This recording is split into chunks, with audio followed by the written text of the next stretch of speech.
First of all, on Tuesday, Tauranga City Council approved the installation of a rainbow crossing on Devonport Road outside their library.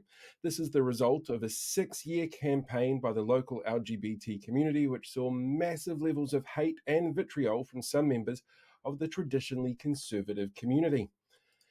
Said one community commentator, anonymous mode on Grindr is good enough for me. Why do I need to publicly have things rammed down my throat? Before whinging to Chris Luxon, Sam Uffindell, and Simeon Brown in posts to cry that this isn't getting back to basics, while others have questioned where their straight pride crossing was, clearly not realizing that this is the straight pride flag, making almost every other crossing a straight pride crossing. The New Zealand Air Force unveiled its new C-130J Hercules this week for the first time. The first of a fleet of 5 landed this week, with the rest expected to be in the country by the end of the year. The long-awaited upgrade was commissioned under the previous government, thanks Labour, to replace an ageing fleet that had a combined 97,000 flight hours under its wing. As part of the delivery process, Defence Minister Judith Collins travelled from the US to Aotearoa on the delivery flight, stating, "This is a lot less drafty than the broomstick I'm used to." Comments resurfaced this week from John Key from a charity event a few weeks ago, where he told host Samantha Hayes that if he was voting in America this election, he would still vote for Donald Trump. The man seen as the shining light of the National Party would vote for someone who claims in post-birth abortion is a thing, people are eating cats and dogs, and giving illegal aliens gender reassignment surgery. Totally not weird at all. Speaking of the presidential debate, within minutes of the end of the debate, pop superstar Taylor Swift endorsed Kamala Harris for the role, with a social media post signed off with a line about childless cat ladies.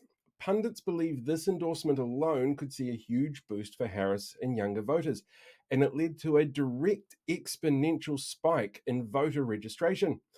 Meanwhile, Trump supporter John Key downplayed the endorsement, saying, "Who would listen to any young woman who doesn't have their hair in a ponytail?"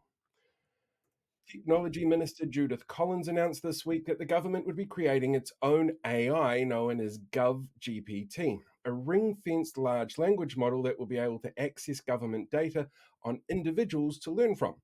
Despite media hype because they learn from human data points and are designed to work based on language inputs, AI models still have some serious flaws, like trouble with logic and maths problems, meaning we'll probably see National's first synthetic MP soon, or their second one.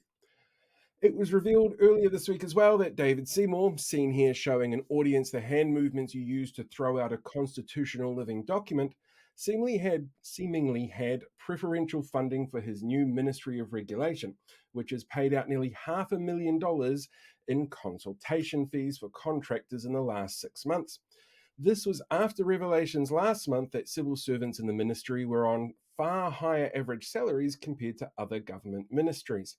The replacement for the Productivity Commission was designed to identify areas of wasteful government spending and streamline processes, has not yet delivered anything, and yet has already cost the taxpayer 4 times more than its predecessor.